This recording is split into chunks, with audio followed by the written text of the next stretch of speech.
Olá, muito boa noite para vocês que estão nos assistindo aí de casa e também para as pessoas que estão aqui acompanhando com a gente presencialmente esse Raio-X da Carreira. Gente, o Raio-X da Carreira é um programa que tem o intuito de explicar tudo, fazer um verdadeiro overview sobre uma carreira que a gente vai colocar em foco. Hoje, o nosso foco é escrevente do TJ São Paulo. É sobre essa carreira que a gente vai se debruçar. Então, hoje a gente vai abordar vários temas. Dificuldades e progressos da carreira, os atrativos do cargo, a concorrência nos certames, as tendências para essa prova, os maiores erros que os candidatos cometem na prova e quando estão se preparando para ela, como deve ser a preparação, principalmente nesse momento que ainda não saiu o edital, e a experiência tanto da Larissa, que está aqui com a gente, é escrevente, quanto dos professores que vão falar sobre a preparação para essa prova específica. E aí, a prova de escrevente do TJ São Paulo, ela está para sair, a gente já tem informação que o edital está pertinho, é provável que seja em março. O TJ São Paulo está com um déficit de 3.159 escreventes em todo o estado de São Paulo. O último concurso, a validade dele é agora, em maio, então ele está expirando. Pede ensino médio completo, o salário é super atrativo, começa em R$5.000, mais de R$5.000. O último concurso foi em 2014, e a gente espera que a banca seja a mesma, a VUNESP, e a gente vai se basear nela para conduzir a nossa noite de hoje. No último concurso, foram 471 vagas e 1.700 aprovados. Então, é muita gente que é chamada, a gente pode ter uma grande expectativa. E o presidente do Tribunal de Justiça já disse que está saindo e provavelmente vai ser em março. E aí, para compor a nossa banca hoje, para conversar sobre o assunto, o presidente do Grupo SES e da ANPAC, Associação Nacional de Proteção e Apoio aos Concursos, o Renato Saraiva, professor de Direito do Trabalho, conhecidíssimo, palestrante, empreendedor de alto impacto, reconhecido internacionalmente, e está aqui para conversar com vocês sobre essa prova. O Eduardo Sabag, que é advogado, doutor em Direito Tributário e Língua Portuguesa pela PUC, mestre em Direito Público e Evolução Social pela UNESA, professor do SES, coordenador e professor do curso de pós-graduação Direito Tributário do SES e Estácio e da Faculdade Baiana de Direito. O professor Rodrigo Bezerra, que também é fera em língua portuguesa, professor universitário, formado em Letras e Direito, gerente pedagógico dos cursos do SES e autor da nova gramática da língua portuguesa para concursos. E a Larissa Nascimento, que é a nossa convidada especial. A Larissa é escrevente em Mogi das Cruzes e vai contar um pouquinho para a gente sobre a carreira, vai conversar sobre o dia a dia dessa profissão, para vocês ficarem aí bem antenados e saberem o que vão encontrar pela frente após a aprovação. E aí a gente vai fazer um bate-papo aqui com todos vocês para explicar tudo isso. Eu vou começar com a Larissa, porque a gente quer entender primeiro o que é que faz o escrevente, como é que é o dia a dia, como é que ele atua, e contar casos mesmo da vida real, digamos assim, para vocês ficarem bem preparados sobre o que vai vir por aí. Larissa, conta para a gente, então, o que é que faz um escrevente do Tribunal de Justiça, quais são as principais atribuições, como é que é o dia a dia de vocês? Bom, boa noite a todos. O escrevente, você atua como um auxiliar do juiz, né? É o que está na legislação, e você cumpre o que um juiz determina, atos de intimação, seja mandado, seja carta. O juiz é o imediato, né? Nós cumprimos exatamente o que ele determina, mas a nossa função também acaba auxiliando as partes, as manifestações, as petições, enfim, nós juntamos, damos andamento para que o juiz analise ou direcionamos para outro setor. A atuação do escrevente ela varia um pouco de acordo com a vara que ele vai ser nomeado. Existem varas mais especializadas, outras mais generalistas, então aí vai depender um pouco da complexidade de cada procedimento, mas basicamente o escrevente ele está ali direcionado para essa atuação no âmbito judicial, né? Geralmente a gente é designado para essas varas. Existem também alguns trabalhos administrativos que aí o TJ, como uma instituição em si, ele precisa de pessoas trabalhando com parte de licitação, RH, contratação. Existem também essas possibilidades. Bem, me foi passada a palavra. Inicialmente, boa noite a todos os amigos do Brasil. Boa noite aos queridos alunos que estão aqui conosco. Sejam bem-vindos, bem-vindas. Quero cumprimentar também o professor Renato Saraiva, que está aqui conosco, nosso mestre, professor Rodrigo Bezerra, nosso mestre de língua portuguesa, e cumprimentar aqui a Aninha pela excelente condução, e a Larissa, nossa convidada especial dessa noite, desse bate-papo. E a Larissa está contando para nós o que ela faz, né, o seu dia a dia, as suas funções que ela exerce. E eu vou aproveitar aqui para tirar algumas dúvidas, viu, Larissa? Você foi aprovada, então, no último concurso em 2014, né? E qual foi a sua posição no concurso, Larissa? Foi 2014, posição 40ª. Então, você passou muito bem classificada, né? Você não quer falar, mas você arrasou, né? Muito Obrigada. Bem. E aí você foi chamada logo depois para assumir o cargo em Mogi das Cruzes? Demorou muito tempo? Mogi demorou um pouquinho porque as comarcas do interior acabaram... o prazo demorou um pouco mais para começar a nomeação. São Paulo foi mais rápido, coisa de um mês e já estava chamando. Mogi demorou um ano, mais ou menos. Muito bem. E quanto tempo... conte para o nosso aluno, Larissa, assim, como que foi o seu estudo, porque a maior dificuldade que o nosso aluno tem é verificar qual é o caminho para ter um sucesso como o que você teve, né? Você estudou por conta, você estudava quantas horas por dia, qual foi a sua rotina, a sua disciplina? Divida isso conosco. Eu estudei para esse concurso especificamente, eu estudei por conta, eu estudava em média umas 2h30 a 3. Eu lia muito a legislação e focava muito em exercícios para fixação. Então, processo civil, eu selecionava mais ou menos os assuntos que caiu no edital, e eu lembro que eu cheguei a fazer mais ou menos uns 300 exercícios só da parte de processo civil. Então, eu fiz bastante exercício de fixação. Foi nisso que eu foquei. Muito bem. Você é formada em Direito? Sim, sou formada em Direito. Me formei em 2010. E aí as matérias jurídicas você teve já mais facilidade? Tive facilidade. Eu acho que, como você tem muita parte conceitual, acho que facilita um pouco, sim. A formação jurídica, na hora de estudar, facilita um pouco o concurso nas matérias. Tá. E agora, Larissa, assim, também o nosso aluno que tem interesse em fazer esse concurso, ele quer saber, o escrevente ele trabalha 8 horas por dia, certo? E qual que é o horário de trabalho? Há mais de um horário de trabalho? E aproveito para perguntar, parece-me que o estudante, quem está na faculdade, parece que tem um benefício de trabalhar 1 hora a menos. É isso mesmo, Larissa? Sim, existem 3 faixas de horário, né? Das 9 às 5, das 10 às 6 e das 11 às 7. Tem alguns setores que trabalha, não vai até às 7 horas. Por exemplo, um juizado de pequenas causas só até às 6. Então, aí essas faixas de horário segue esse horário, essa limitação. São 8 horas, a gente desconta aí o horário de almoço, que vai variar de meia hora a 1 hora, depende do cartório. Desculpa. E a questão do horário especial para quem é estudante? O horário isso procede? Sim, procede. Existe um provimento em que não é só formação jurídica, eu acho que a faculdade abrange todos os cursos. Você pode solicitar, sim, um horário de estudante. Aí precisa analisar melhor o comunicar esse provimento.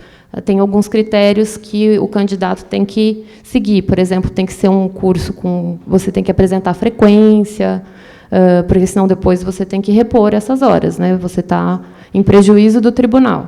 Então, se você for usar o horário de estudante, você tem que seguir as regras desse provimento, sim. Inclusive, para cursinho, para algumas carreiras jurídicas também abrange essa autorização do horário especial de estudante. Muito bem, excelente, Larissa. Obrigado. Vou aproveitar agora para passar a palavra para o nosso mestre Renato Saraiva, que também tem aí as dúvidas e vai dar o alô para nós. Renato, com você. Muito boa noite, a galera de casa, boa noite às pessoas que estão aqui.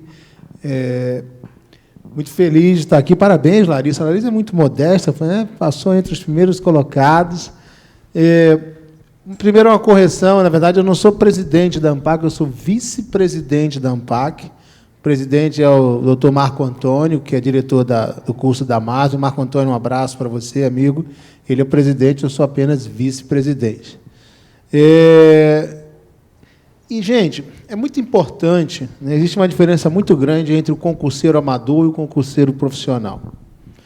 Concurseiro amador dificilmente vai passar na prova. Para você passar num concurso hoje, especialmente nesse momento, você tem que ser um concurseiro profissional. E o concurseiro profissional, ele analisa cada item, cada ponto do edital. Ele planeja o seu estudo de uma maneira a alcançar o seu objetivo final. Então, quando sair o edital, nós vamos trabalhar hoje aqui com o último edital, que foi em 2014, VUNESP. Mas é evidente que a gente não sabe se vai ser a próxima banca, se vai repetir a VUNESP, se vai vir Fundação Carlos Chagas, se vem CESP, se vem ESAF, se vem FGV, nós não sabemos. Bom, mas nós vamos trabalhar hoje com o edital do último concurso, mas vocês têm que saber que, quando sair o edital, tem que analisar e analisar. Por exemplo, no último concurso para o TJ São Paulo, eram 100 questões. Só de língua portuguesa, 24 questões. Então, quase 24% da prova envolvia língua portuguesa. Praticamente um quarto da prova. O que significa dizer? Que o concurseiro profissional, na hora de estudar, ele tem que se dedicar, ou tem que dedicar um tempo maior para essa disciplina. Mas vamos lá. Quando você soma português, no último concurso, gente, português, 24 questões, informática, 16 questões, matemática, 10 questões e raciocínio lógico, 10 questões. Das 100 questões, essas 4 disciplinas, português, informática, matemática e raciocínio lógico, representam 60% da prova. Isso é relevante? Muito, porque na hora de estudar, você vai ter que dividir o seu tempo de estudo. E aí é claro que você, por exemplo, não vai dedicar o mesmo tempo de estudo para atualidades que caem 4 questões. Matéria importante mas na sua prova, no último concurso, só caíram 4 questões. Então, você tem que ter muito cuidado e ter essa análise precisa, né, do edital, quando sair, justamente para você não ser um concurseiro amador, mas ser um concurseiro profissional. Você vai estudar de acordo com o edital, olhando ponto por ponto que vai cair, dedicando mais tempo àquelas disciplinas onde são cobradas mais questões. Por exemplo, língua portuguesa, que eu vou passar a bola aqui para o mestre, meu amigo, o professor Rodrigo Bezerra, sabe muito de língua portuguesa, tem um dos melhores, se não o melhor livro de gramática do Brasil, pela editora GEM, não é isso? E vai falar um pouco sobre a língua portuguesa no concurso para o TJ São Paulo. Não é isso, Rodrigo? É isso aí, Renato. Boa noite a todos. Boa noite, Brasil. É um prazer imenso estar aqui dividindo esse momento agradabilíssimo com amigos e professores e mestres aqui, né? O professor Renato Saraiva, Eduardo Sabag, a Aninha, jornalista, e a Larissa, que está ali. E daqui a pouco eu queria passar depois a bola para ela, falar um pouquinho de português, porque tem gente que está perguntando aqui sobre a segunda fase, né? Esse concurso de escrevente, ele tem uma prova de digitação, né? E é uma prova eliminatória. Então, eu queria depois passar a palavra para ela falar um pouquinho como é essa prova de digitação, como é que ela vai fazer essa prova, como é que, depois de aprovado o concurseiro, como é o dia, se dá nervosismo, se não dá nervosismo, como é que é essa prova da segunda fase. Gente, quanto à questão da língua portuguesa, o Renato falou muito bem, é uma disciplina importantíssima, né? O professor Eduardo Sabag, que também divide a disciplina comigo. A VUNESP ela é uma banca muito parecida com concursos ou com a banca, por exemplo, da FCC. É muito parecida também com a banca do Sesgran Rio. Então, se você está pensando em fazer um concurso, e você está, por exemplo, é muito comum as pessoas perguntarem assim, professor, eu estou me preparando para o concurso, mas eu estudei para a FCC. Eu posso estudar para a VUNESP? Claro, não tem problema algum.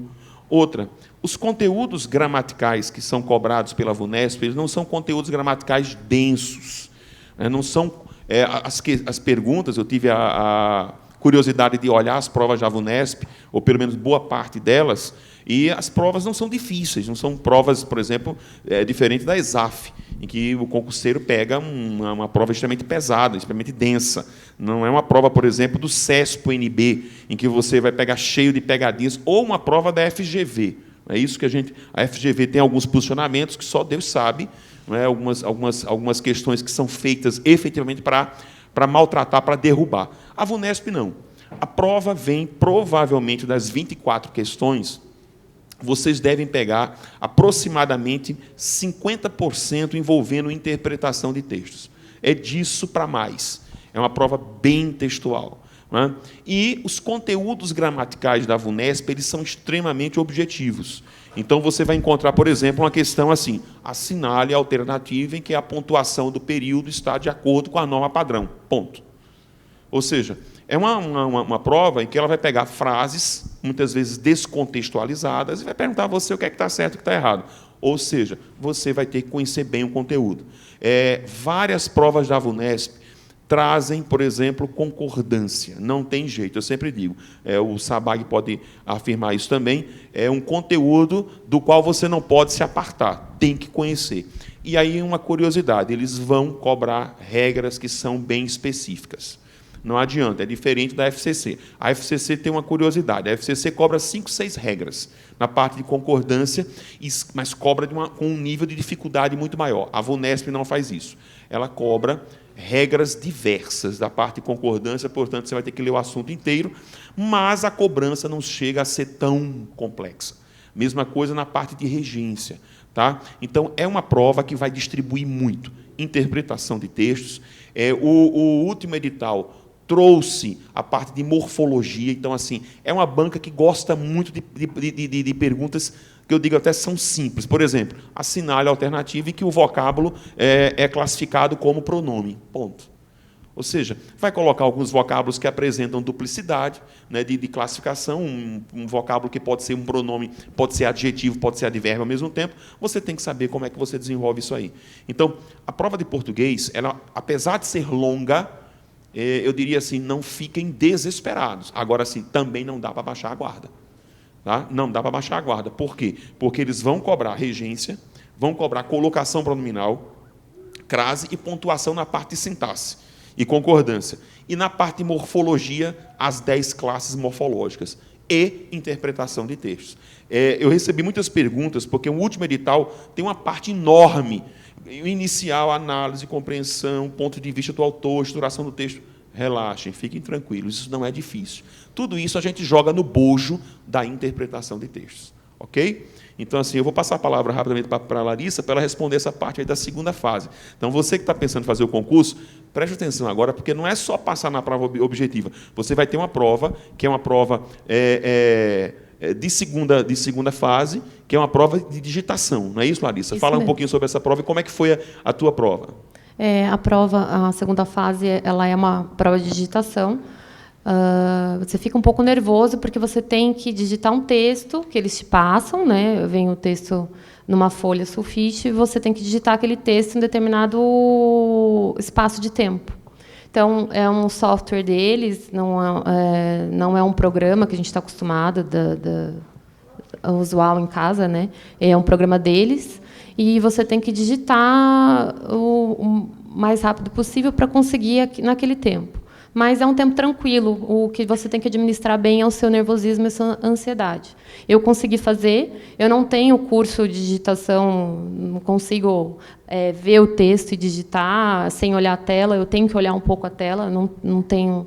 Então, assim, não é avançado minha digitação, vamos colocar assim.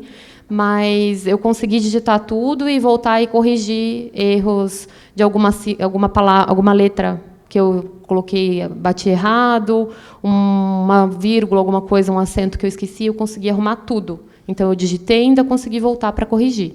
O tempo que eles dão, a princípio, você acha que é curto, mas não é. Você consegue digitar sim. É só administrar a ansiedade. Maravilha. A gente tem várias perguntas para a Larissa, né? A gente está bem curioso mesmo, Larissa, sobre a sua preparação e como é que você conseguiu um resultado tão legal, uma colocação tão boa. E aí a gente vai só dar uma paradinha para ouvir a dica de informática da Emanuele Gouveia, nossa professora, porque vai ser, sim, uma disciplina bem relevante para essa prova. Solta o vídeo da Emanuele. Oi, gente. Meu nome é Emanuele Gouveia, sou professora de informática do SES e hoje eu estou aqui para a gente falar um pouquinho sobre a prova do TJ São Paulo. Então, vejam bem, vou trazer algumas dicas quentinhas para vocês, tá certo? A gente já conhece a elaboradora de vocês, a VUNESP. A gente já preparou vocês para os últimos concursos do TJ São Paulo e obtivemos um êxito muito bom. Por quê? Porque a elaboradora de vocês, ela é relativamente previsível na prova de informática. Previsível em que aspecto? Ela costuma ter um certo padrão na cobrança da matéria. Então, a gente consegue vislumbrar aí, mais ou menos, um caminho para orientar vocês e obter aí um resultado bem legal, tá? Então, a prova de informática, ela tem um peso grande. Eu não sei se vocês observaram, na penúltima prova nós tivemos 19 questões, na última prova nós tivemos 16 questões. Então, a variação é mais ou menos por aí. Entre 15 e 20 questões de informática a gente deve encontrar na sua prova, o que é quase igual ao peso de português, né? Então a gente tem ali uma matéria que pode se tornar uma boa aliada na sua aprovação. Se você souber fazer ali sua estratégia direitinho, a gente consegue arrebentar aí na sua pontuação e consegue já lhe dar uma disparada, né, em relação à concorrência. Então, o que é que a elaboradora costuma cobrar na sua prova? A gente costuma ter uma parte de software cobrada com muita propriedade, vamos assim dizer, tá? Então, boa parte da sua prova é em cima de software. E por incrível que pareça, vamos dar César o que é de César, tá? Muito bem cobrado. Eu, particularmente, sempre critico, se você assiste aí os cursos, cobrar essa parte de software, porque eu acho que o aluno fica lá decorando e tal. Mas a VUNESP cobra muito bem, tá? Então, ela vai cobrar sequências de ações. No caso do Windows, costuma cair o Windows 7. Às vezes, ela até coloca o Windows XP no edital, porque o TJ São Paulo utiliza essa versão em algumas comarcas ainda. Mas em prova mesmo, costuma cair questões do Windows 7, tá? Então, a gente vai ter a parte de painel de controle, a parte do Windows Explorer, a parte da tela inicial da área de trabalho do Windows, cobrada com muita propriedade. No Word, costuma ser o Word 2010, pelo menos nas últimas provas nós tivemos a versão 2010, provavelmente teremos também nesse próximo concurso. O Word, ele costuma cobrar sequência de ações. Em todos, eu ia falar no final, mas eu vou antecipar. Tanto no Windows, quanto no Word, quanto no Excel, quanto no PowerPoint, tecla de atalho e botões de menu são dois itens importantes, tá? Então, é um ponto do edital que não pode ser desprezado. Então, a gente costuma agrupar esses dois assuntos em um ponto só. Então, não estranho o fato de eu ter posto no singular, porque realmente a gente costuma tratar como um ponto. É tecla de atalho e botões de menu, tá certo? Então, esse ponto do edital, ele realmente é importante, não tem como fugir disso. Porém, ela não costuma cobrar aquele botãozinho que fica escondido lá no final da guia revisão, não. Ela costuma cobrar realmente os mais utilizados. Então, isso é muito bom. Por quê? Porque já dá a gente o norte também para trabalhar com você, tá? Mas, além de botões e teclas de atalho, que tanto vai aparecer no Windows, quanto no Word, quanto no Excel, quanto no PowerPoint, a gente tem uma cobrança muito boa, muito inteligente de sequências de ações. Então, a gente vai ter isso no Word. No Excel 2010, além dos botões e tecla de atalho, como eu já falei, a gente tem uma cobrança boa na parte de gráficos, de fórmulas, funções e referências. Então, a prova, a questão de Excel sempre bate por ali, sabe? Tem acontecido nos últimos concursos, a gente já colocou isso em gráficos, planilhas, a gente consegue ver muito bem o andamento da matéria e a VUNESP costuma ter uma sequenciazinha de ação bem linear, vamos assim dizer. E no caso do PowerPoint, ainda mais do que nas anteriores, sequência de ações. Ah, mano, eu não estou entendendo muito bem o que é essa história de sequência de ações. ela vai dizer, olha, ele clicou na guia, página inicial, selecionou um texto, clicou na guia, página inicial e apertou nesse botãozinho que tem aqui, ou apertou nesse botão, apareceu um menu e apertou em tal opção, aí vai fazer tal coisa, tá entendendo? Então ele realmente vai perguntar a sequência da ação para você. Aí também pergunta, no Word um usuário desejou criar uma quebra de sessão porque ele precisava, aí A, B, C, D, ou seja, você tem que saber qual é a função de uma quebra de sessão.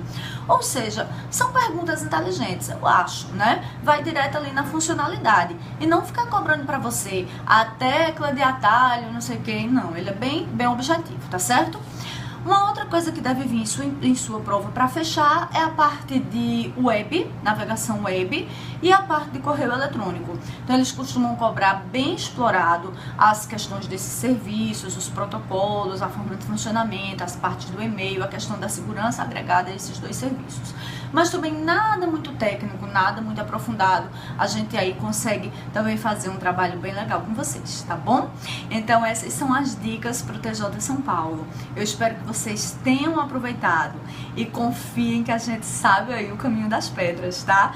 A VUNESP, ela é uma elaboradora muito boa, a gente já tem experiência daí de trabalho com ela e a gente vai arrebentar nessa próxima prova do TJ São Paulo. E conta com informática como sua aliada, tá? Faz as continhas. Se você arrebentar em português e informática, você já tem aí, ó, boa parte da prova garantida, tá? Quase aí mais da metade da prova, na verdade, né? Garantida. Então faz as continhas direitinho e vamos junto até a sua aprovação. Tchauzinho, gente.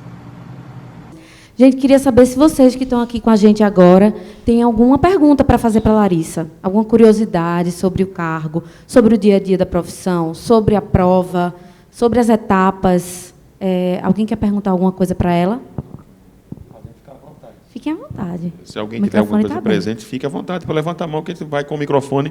Nós temos pessoas aqui, pessoal que está nos vendo no online, várias pessoas que estão presentes aqui na nossa transmissão. Então, se alguém tiver alguma dúvida, fique à vontade, alguma questão sobre as disciplinas, alguma informação sobre o concurso, também pode participar aqui, tá ok? Vocês podem levantar a mão a qualquer momento. A gente abriu agora, mas fiquem à vontade em outros momentos também. Viu, Ana? Eu queria apenas complementar, né, Rodrigo e Renato, que os que foram para a segunda fase, para a prova de digitação, foram aqueles em determinado número estipulado no edital, que mais ou menos, Renato, no último concurso, foram 3 vezes a quantidade de vagas.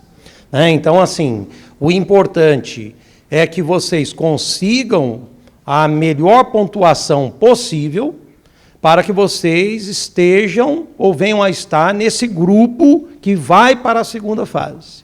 E a prova da segunda fase, que é a prova de digitação, é uma prova eliminatória. Mas, como a Larissa disse, se você mantiver a calma, você digita, você volta, confere e corrige e apresenta um texto excelente. Tá? Então, não podemos ver essa etapa como um grande empecilho, vocês vão tirar de letra. Só queria complementar isso, tá? E agora eu passo a palavra à Ana, para que ela prossiga. Eu tenho uma pergunta para a Larissa. Larissa, eu estou bem curiosa sobre o teu dia a dia, e eu queria que você contasse para a gente uma situação prática, assim, inusitada, alguma curiosidade, alguma coisa que aconteceu no teu dia a dia de trabalho e que você poderia destacar aqui para a gente. Bom,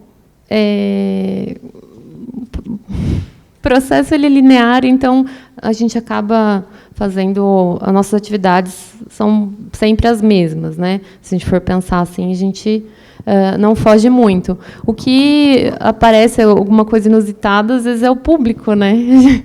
Teve um caso de um senhor, ele queria cobrar a geladeira que ele esfaqueou, literalmente, estragou. Então, assim, as situações mais engraçadas é do público mesmo.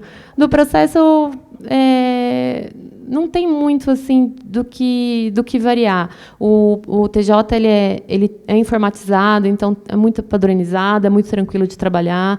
O sistema facilita muito, então você já acha tudo no sistema. Mesmo Se aparece alguma coisa meio diferente, eles te encaminham para um padrão. Isso foi muito bom no judiciário. O que é que você considera os principais atrativos da carreira? O que é que te encanta em ser escrevente e trabalhar no Tribunal de Justiça de São Paulo? Bom, o trabalho, o salário, né? Ele é nível médio. Para o nível médio, ele é um salário bom.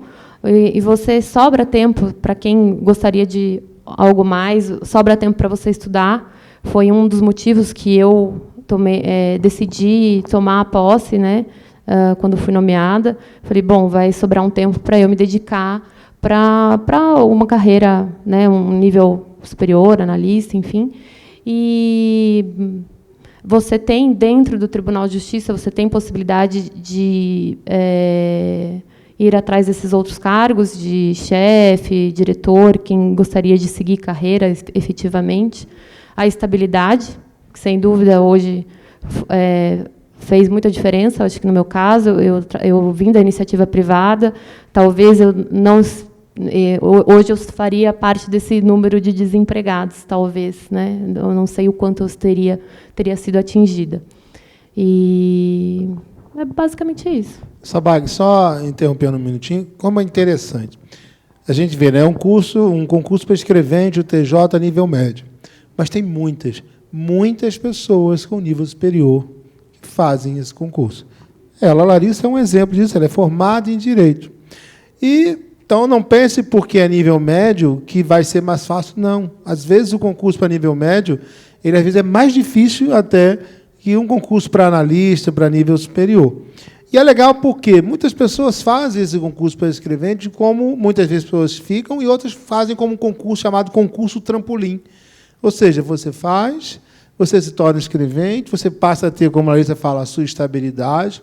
Se você não é formado, você passa a ter condições de pagar a sua própria faculdade, universidade, e depois você consegue ter tempo para estudar, para fazer um bom curso, e aí pode almejar um concurso nível superior, né? Larissa, aqui eu já estou profetizando, vai ser juíza no futuro, tem todo o perfil, né? Ela já fala como magistrado. Não é? Você quer? Não é bem juíza, mas...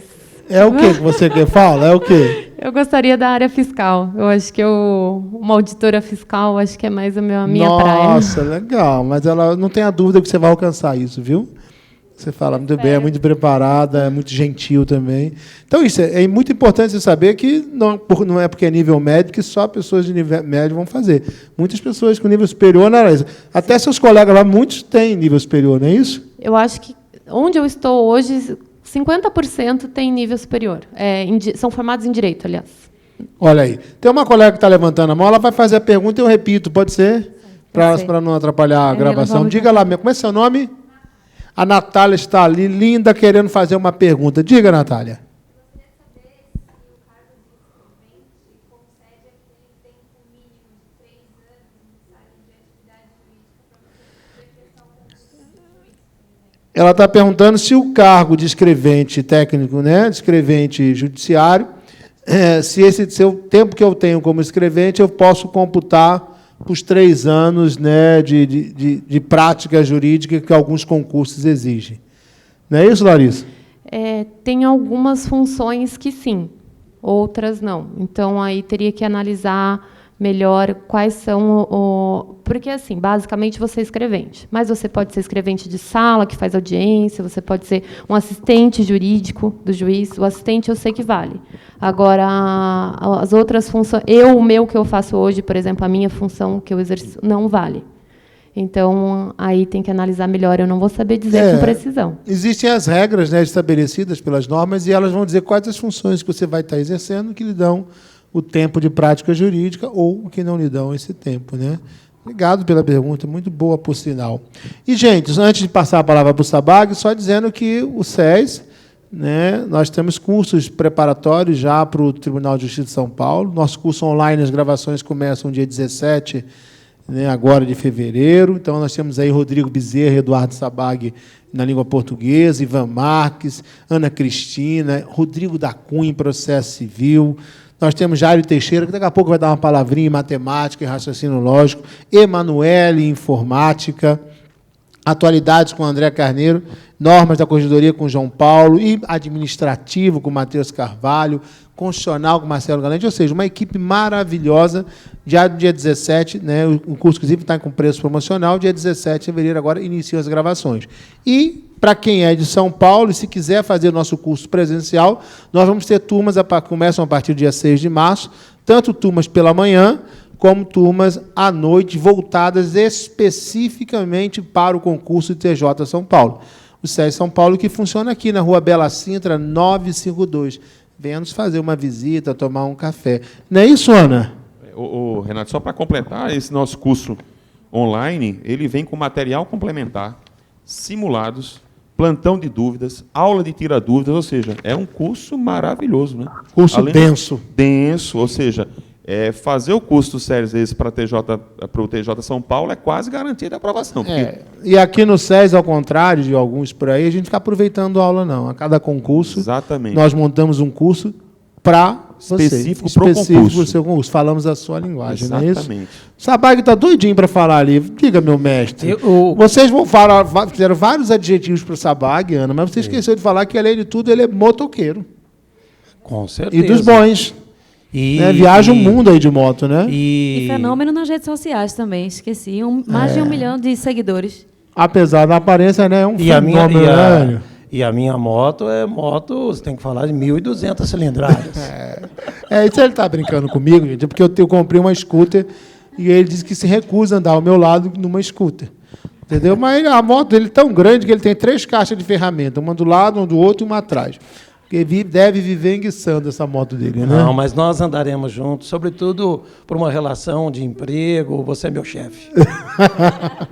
Diga lá, Savag. Mas, Renato, olha, nós estamos falando aqui, entrevistando a Larissa, que esclareceu tanto sobre a função que ela exerce, o cargo que ela ocupa, né? E você falou sobre o salário. E isso também os nossos alunos, nessa semana, perguntaram, porque há benefícios aos quais o escrevente técnico tem acesso. E a Larissa pode me corrigir. Quais benefícios são esses?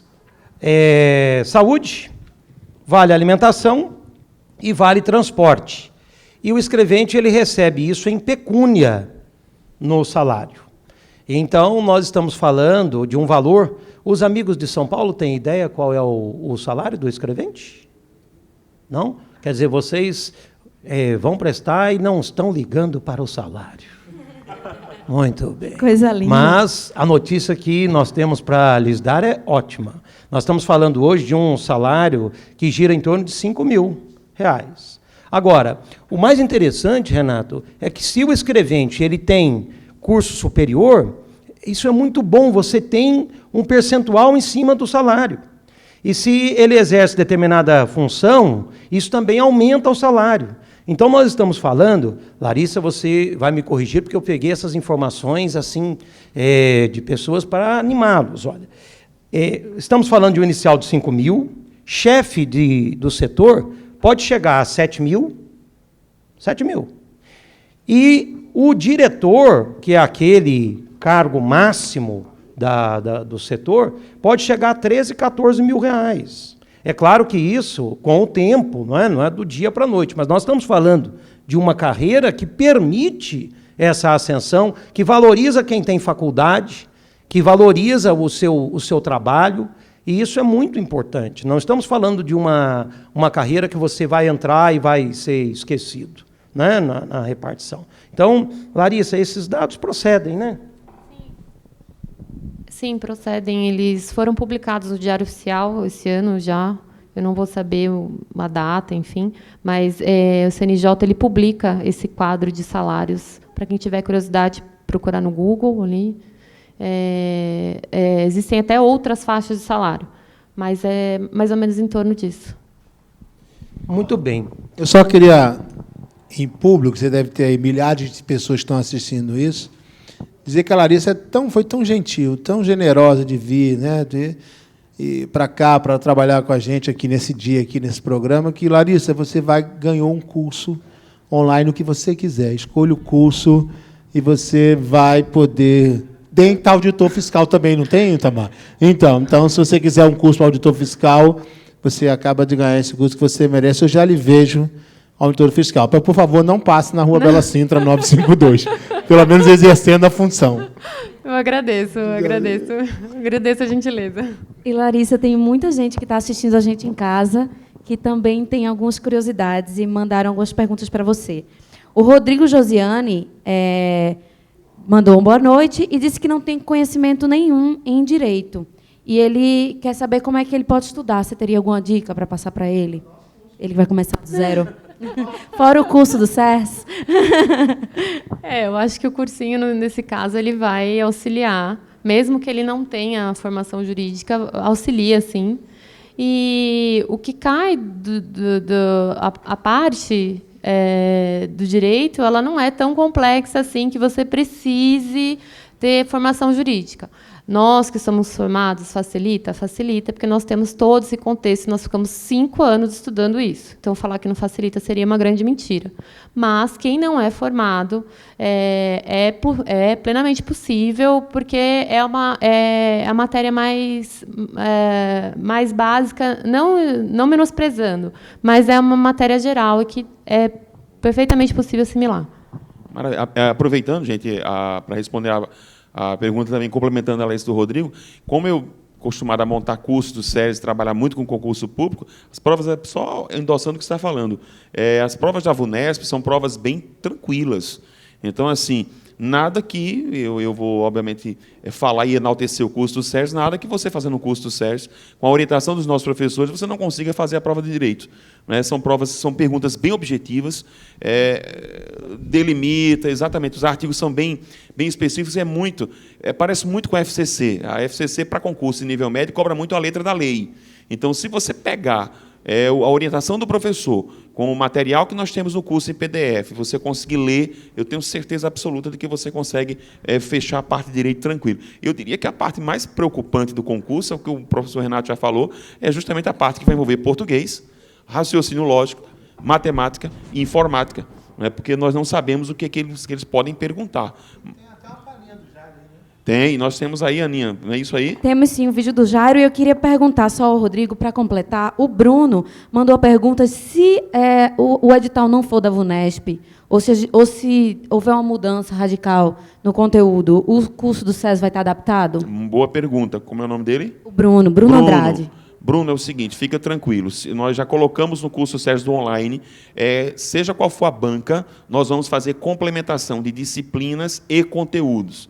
Então, assim, você já pode começar a se preparar com o curso, pode comprar, pode adquirir o nosso curso, e assim que sair o edital, nós vamos fazer a adaptação. Tá? E lembrando que esse curso é teoria e questões, ou seja, você já conhece a parte teórica e resolve questões, ou seja, são 4 blocos de teoria, e no 5º bloco o professor só resolve questões, com uma preparação maravilhosa. E uma diferença, né? Aquela história, concurseiro amador e concurseiro profissional. O concurseiro profissional já está estudando. Concurseiro amador, espera sair o edital para estudar. Quem esperar sair o edital para estudar vai ter grande dificuldade. Já quem não começou a estudar já está atrasado, mas ainda dá tempo. Então, não dá para esperar sair o edital e definir a banca para começar os estudos. Não há tempo hábil para isso, porque normalmente entre o edital e a prova, 2 meses, 3 meses no máximo, né? Então, mãos à obra. E é claro que qualquer modificação de banca nós vamos complementar, não é isso, Ana? É isso aí. E aí agora a gente vai ouvir a dica do Jairo Teixeira, que é nosso professor de matemática e raciocínio lógico, outra disciplina que vai cair aí na prova e vai ser muito importante para vocês. Vamos ouvir a palavra do Jairo. Uma dica para vocês em 1 minuto, você que vai prestar o concurso aí de escrevente técnico do TJ de São Paulo, se liga nisso. No regime de juros simples, as taxas de juros são proporcionais, ou seja, se você tem uma taxa de 5% ao mês, por exemplo, e o seu período de operação é de 3 meses, você vai ter 5% para cada mês. E você pode multiplicar os 5% por 3, transformando essa taxa em 15% ao trimestre. Percebeu? Se você tem uma taxa de juros de 2% ao mês, mas sua operação é de 1 ano, portanto 12 meses, você vai multiplicar o 2% por 12 e vai dizer que a taxa é de 24% ao ano. Ok? Sempre de forma proporcional no regime simples. Aquele abraço e até o próximo Minuto Séries. Agradecer ao professor Jairo, que deu essa palhinha aí para a gente, e o Sabá, que dá uma palavrinha também. Não vou reiterar a palavra do professor Rodrigo, do Renato, que o mais importante num concurso como esse é a estratégia de combate. Nós estamos falando de um concurso em que em 2014 atraiu cerca de 140 mil pessoas. O que significa que só o estrategista vai conseguir. E o que é ser estrategista? Em primeiro lugar, é você analisar o edital e fazer o que aqui se disse. Vamos ver quais as matérias que mais caem e quanto que isso representa. O professor Renato mostrou para a gente que somando português, matemática, informática e raciocínio lógico, nós estamos falando de 60% da prova, 60 questões. Quer dizer, isso é o passo inicial. Agora, aquelas matérias que eventualmente possam ser novas para vocês, aí é que está o apoio de um curso. Um curso que tem experiência e um curso que trabalha com a tática de combate, ou seja, com a jurisprudência de banca, porque nós conhecemos as bancas, conhecemos a VUNESP, e vamos dar aquele plus que vai decidir. E aí eu vou falar sobre esse plus. Nesse concurso, você não tem que se sair bem, você tem que arrasar. Quando você tem 140 mil pessoas, você tem que arrasar. Eu cochichei aqui com a Larissa e perguntei, quantos por cento você fez? E a Larissa falou, mais de 80%. Eu acredito que num concurso como esse, o próximo, nós vamos falar de 85% a 90%. Certo? Mas para você conseguir, você precisa ter a mão, a nossa mão, para você chegar lá. Porque você pode sair bem, mas para passar você tem que sair muito bem.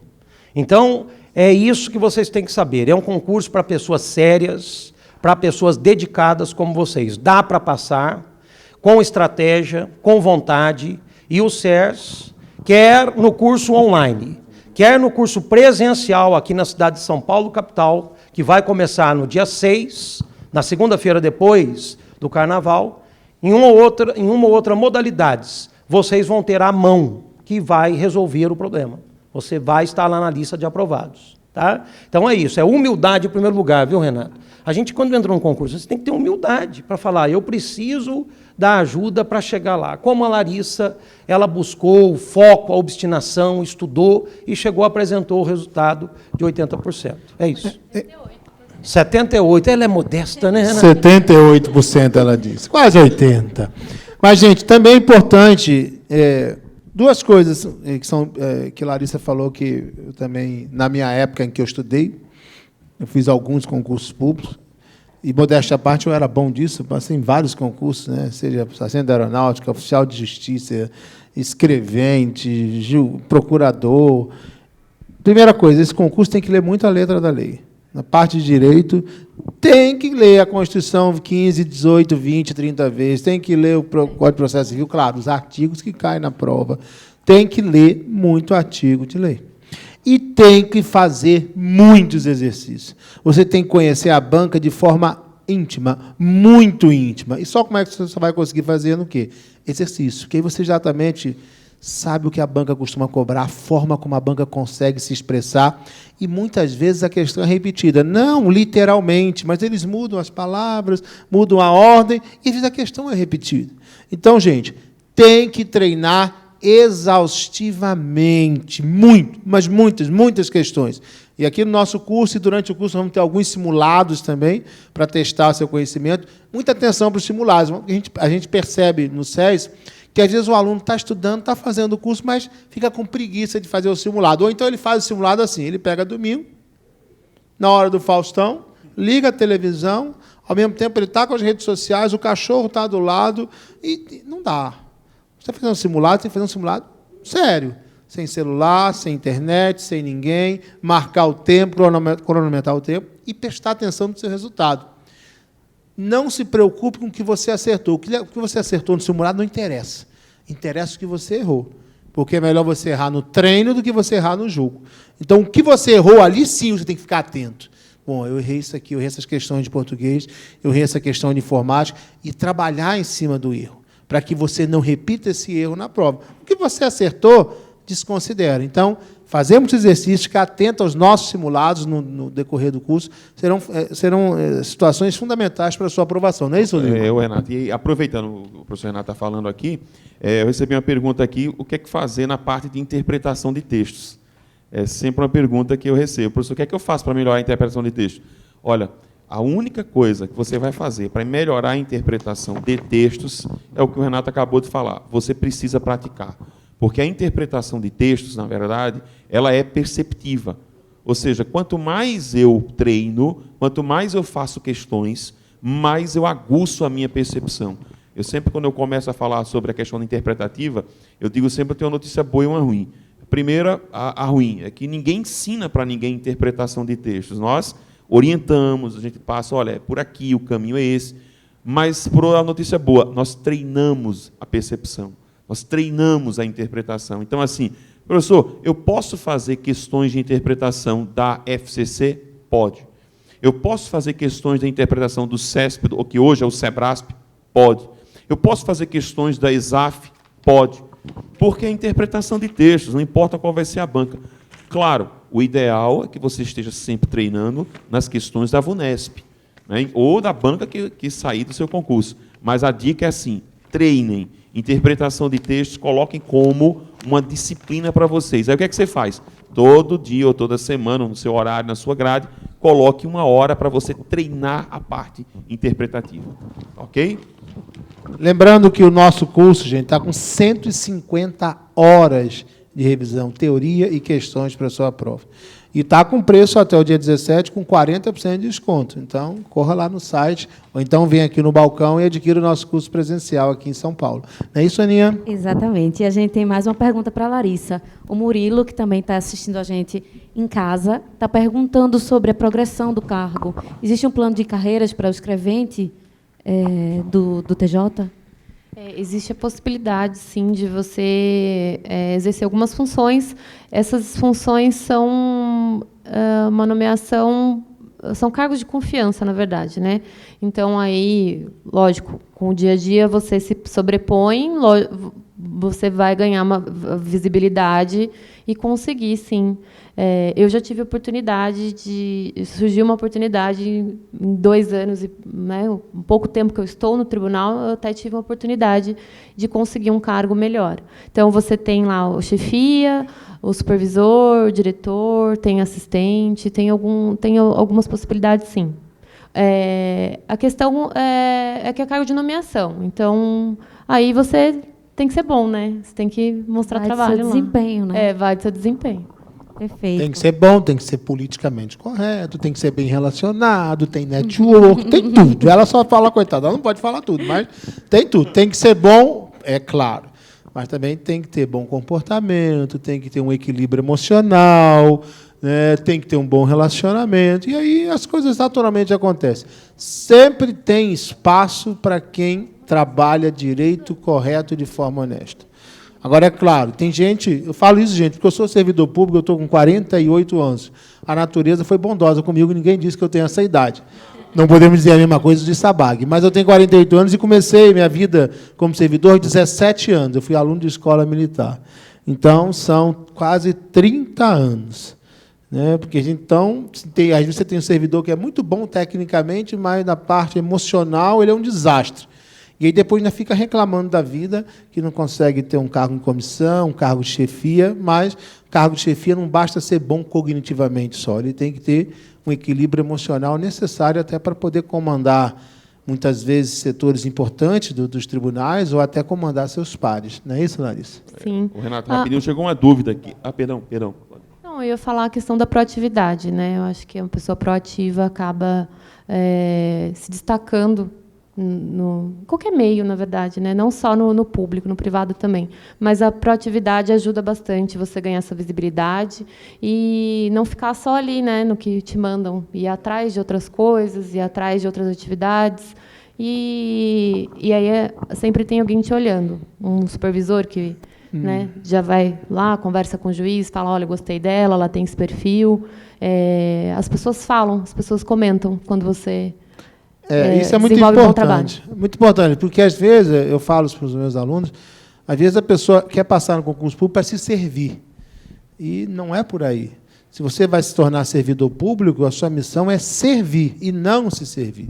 E eu fico muito chateado quando eu vou a uma repartição pública e sou maltratado, ou vejo um servidor maltratando um outro colega, ou as pessoas que estão ali sendo atendidas. A gente não pode esquecer, servidor público, ele está lá para servir, e não para se servir. E hoje, muitas vezes, as pessoas fazem o concurso muito empolgadas com a remuneração e com a estabilidade, mas tem que saber escolher, porque quando você passa no concurso, você vai passar várias horas do seu dia, durante vários anos, até se aposentar, quer dizer, acho que ninguém vai mais se aposentar, mas trabalhando naquela função. Imagina você ficar trabalhando na função que você não gosta. Não há, né, quem aguente. Então, é muito importante você saber, por isso a importância da Larissa aqui, dizer exatamente o que o escrevente faz e ter na sua cabeça aquela missão que você vai estar lá para servir as pessoas. E mesmo que você não... Né, nós todos estamos aqui no mundo para servir as pessoas, não é verdade, André? Maravilha. Renato, eu tenho uma dúvida aqui do Fernando, que está em Ribeirão Preto. Ele está perguntando assim, professor, quem está no online, como é que faz para tirar dúvidas com os professores? Olha só, Fernando, nós temos um plantão de dúvidas que funciona o tempo inteiro na sua área de aluno. Basta você escolher o professor, enviar a sua dúvida, e em até 48 horas o professor vai responder. Então, assim, não fica preocupado, não. Você está no online, como é que contacta o professor? Vai lá na área de aluno, escolhe o professor, manda a sua dúvida, ele responde diretamente para você.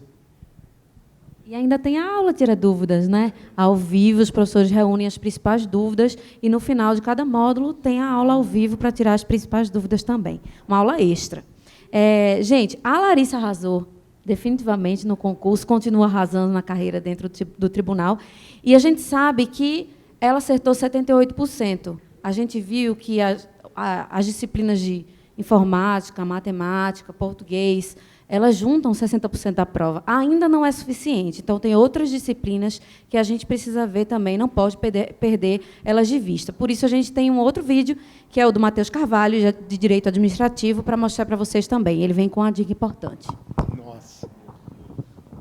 Ele é feio, mas e ele aí, é bom. Galera, você que está se preparando para o concurso de TJ de São Paulo, sou Matheus Carvalho e tem uma dica de administrativo para você. Sabe o que é? Contrato administrativo. A lei, ela prevê a possibilidade de alteração unilateral do contrato. A questão são os percentuais decoreba de prova objetiva. A lei diz assim, a administração pode alterar o contrato unilateralmente, quanto ao valor ou quanto ao projeto.